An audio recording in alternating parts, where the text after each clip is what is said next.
ஒரு 13 வயசு பையன் அவன் கூட ஸ்கூல்ல படிக்கிற ஒரு பொண்ண கொலை செஞ்சுட்டான் அப்படிங்கிறதுக்காக அந்த பையனை கைது செய்யறாங்க.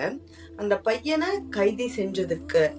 கைது செய்யறதுல இருந்து அந்த பையன் குற்றத்தை ஒப்புக்கொள்றானா இல்லையா அப்படிங்கிறது வரைக்கும் தான் அடோலசன்ஸ் அப்படிங்கிற ஒரு வெப் சீரிஸ் சொல்லுதுங்க. 4 எபிசோடா கொண்டு போயிருக்காங்க இந்த வெப் சீரிஸ்ல. முதல் எபிசோட்ல அந்த பையன் கைதாகிறது, அந்த குடும்பம் அதை எப்படி அணுகுறாங்க, காவல்துறை அந்த கைதை எப்படி கொண்டு செலுத்துறாங்க அப்படிங்கறது. 2வது எபிசோட் அந்த கொலையை சுத்தி நடக்கிற என்கொயரி. 3வது எபிசோட் ஒரு கவுன்சிலருக்கும் அந்த கொலை செய்யப்பட்டான் அப்படின்னு அக்யூஸ் பண்ண ஜேமி அப்படிங்கிற பையனுக்கும் நடக்கக்கூடிய கான்வர்சேஷன். மறுபடி 4வது எபிசோட் அந்த குடும்பத்துல இருக்கிறவங்களோட இமோஷன்ஸ். டெக்னிக்கலான விஷயங்களை பத்தி பேசுறதுக்கு எனக்கு தெரியாது, பட் இந்த படத்தை பத்தி, இந்த வெப் சீரீஸை பத்தி நான் பேசுறதுக்கு உண்டான காரணம் அதுல இருந்து நாம கத்துக்கக்கூடிய பேரண்டிங் லெசன்ஸ். ஒரு பேரண்டா இந்த வெப் சீரீஸ ஃபர்ஸ்ட் பார்க்கும் பொழுது இதெல்லாம் என்ன கோடியில நடக்கும் அப்படிங்கிற ஒரு எண்ணம் இருந்தாலும், எந்தெந்த இடத்துல பெற்றோர்களா நம்ம குழந்தைங்களுக்கு ரொம்ப பெரிய உறுதுணையா இருக்கணும் அப்படிங்கறத இந்த வெப் சீரிஸ் ரொம்ப அழகா சொல்லியிருக்கு. அதனாலதான் இந்த அடோலசன்ஸ் அப்படிங்கிற வெப் சீரிஸை பத்தி நிறைய பேர் அவங்களுடைய கருத்துக்களை சொல்லிட்டு இருக்கிறாங்க. ஒவ்வொருத்தங்களுக்கு இந்த வெப் சீரிஸை பார்த்ததுக்கு அப்புறம் அவங்களுடைய ரிஃப்ளெக்ஷன் ஒவ்வொரு மாதிரி இருக்கும். என்னோட ரிஃப்ளெக்ஷன் என்ன அப்படின்னு பாத்தீங்க அப்படின்னா, நான் காமனா நிறைய இடத்துல பேசும்பொழுது, நிறைய பெற்றோர்கள்ட்ட பேசும்போது சொல்லக்கூடிய ஒரு விஷயம் தான், நீங்க பிசிக்கலா குழந்தைக்கு இமிட்டேட் பண்ற மாதிரி இருந்தா மட்டும் பத்தாது.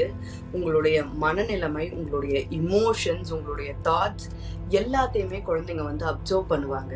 எப்பயுமே ஒரு குழந்தை அப்படின்னா அந்த குழந்தைய அந்த குழந்தை நல்லது பண்ணா குடும்பமா சேர்த்து பிரைஸ் பண்ணுவாங்க. ஆனா அந்த குழந்தை தப்பு பண்ணது, இல்ல ஏதோ ஒரு இடத்துல அந்த குழந்தைக்கு தடுமாற்றம் இருக்கு அப்படின்னா அம்மாவை தான் பிளேம் பண்ணுவாங்க. What is that? ஒரு ப்ராவர்ப் கூட சொல்லுவாங்க, நூலை போல சேலை, தாயை போல பிள்ளை அப்படின்னு. கரெக்ட். அம்மா கிட்ட இருந்து அந்த குழந்தை நிறைய இமோஷன்ஸ் அப்சர்வ் பண்ணுது. அம்மா தான் பிரைமரி கேர் டேக்கரா பல இடத்துல இருக்கிறாங்க. அவங்களதான் பார்த்து அந்த குழந்தை இமிட்டேட் பண்ணுது. அதையும் மீறி எல்லா குழந்தைக்கும் அப்பா அப்படிங்கிற ஃபிகர் ரொம்ப ரொம்ப முக்கியம். அந்த அப்பா அப்படிங்கிற ஃபிகர்கிட்ட இருந்து அவங்க கத்துக்கக்கூடிய விஷயங்கள் ரொம்ப நிறைய ரீசர்ச்லயும் சரி, நம்மளுடைய அன்றாட வாழ்க்கையிலையும் சரி, அம்மா பையன், அப்பா பொண்ணு அப்படிதான் அந்த ஃபேமிலி டைனமிக்ஸ், அந்த காம்பினேஷன் போகும் அப்படின்னு சொல்லுவாங்க. ஆனா அந்த காம்பினேஷன் வெளிப்படையா போனாலும் ஒவ்வொரு குழந்தைக்கும் அவங்களுடைய பெற்றோர்கள் 2 பேருமே தான் ரோல் மாடலா இருப்பாங்க. எதை பண்ணணும் அப்படிங்கிறதுக்கும் ரோல் மாடலா இருப்பாங்க, எதை பண்ணக்கூடாது அப்படிங்கிறதுக்கும் ரோல் மாடலா இருப்பாங்க.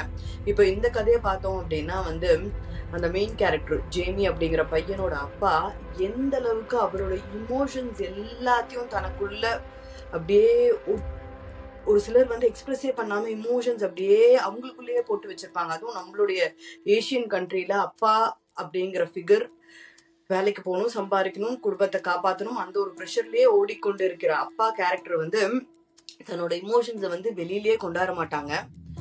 அவங்களுடைய அன்பையும் அக்கறையும் ஒரு ஒரு ஒரு ஒரு டைரக்டா காட்ட மாட்டாங்க. நம்மளுடைய 30s 40sல இருக்கிற குழந்தைங்களோட இல்ல பெற்றோர்களோட ஜெனரேஷன் நாம ரைஸ் பண்ண விதம் அப்படிதான் இருக்கும். பட் இன்னைக்கு இருக்கிற பேரண்ட்ஸ் நிறைய இடத்துல அவங்களுடைய இமோஷன்ஸை எக்ஸ்பிரஸ் பண்றாங்க, அதுலயும் தடுமாறுறாங்க, எதை எக்ஸ்பிரஸ் பண்ணணும், எதை எக்ஸ்பிரஸ் பண்ணக்கூடாது அப்படின்னு. இந்த மாதிரி விஷயத்த நாம ஆஸ் பேரண்ட்ஸ் ரொம்ப டீப்பா லேர்ன் பண்ணணும். அதை லேர்ன் பண்ணல அப்படின்னா அந்த 1 கோடியில 1 நடக்கக்கூடிய இன்சிடென்ட் நம்ம வாழ்க்கையிலையும் நடக்கலாம். அப்படிங்கிறதுக்கு உதாரணம் தான் இந்த அடோலசன்ஸ் அப்படிங்கிற ஒரு வெப் சீரிஸ். ப்ரொஃபஷனல் லைஃப்ல எவ்வளவுக்கு எவ்வளவு அப்டேட்டடா இருக்கிறோமோ அந்த அளவுக்கு குழந்தை வளர்ப்புலையும் நம்ம அப்டேட்டடா இருக்கணும். ஒரு டாக்டரை எடுத்துக்கிட்டோம் அப்படின்னா அந்த டாக்டர் த்ரூ அவுட் படிச்சுக்கிட்டே தான் இருப்பாங்க. அதே மாதிரி ஆஸ் பேரண்ட்ஸ் நாமளும் த்ரூ அவுட் படிச்சுக்கிட்டே தான் இருக்கணும். புத்தகத்தை இல்ல, நம்ம குழந்தைகளுடைய நுண் உணர்வுகளை, அவங்க எக்ஸ்பிரஸ் பண்ற உணர்வுகளை மட்டும் இல்ல, அவங்க எக்ஸ்பிரஸ் பண்ணாம அவங்களுக்குள்ள புதைச்சு வச்சிருக்கிற உணர்வுகளையும் நாம கண்டிப்பா படிக்கணும்.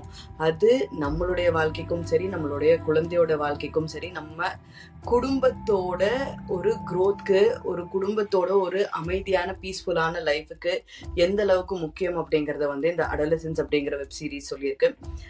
இந்த அடலசன்ஸ் அப்படிங்கிற வெப் சீரிஸை பத்தி இன்னும் நிறைய பேர் நம்மளுடைய பேரண்டிங் அண்ட் பிரசன்ஸ் அப்படிங்கிற பாட்காஸ்ட் சேனல்ல அவங்களுடைய கருத்துக்களை ஷேர் பண்ண வர போறாங்க.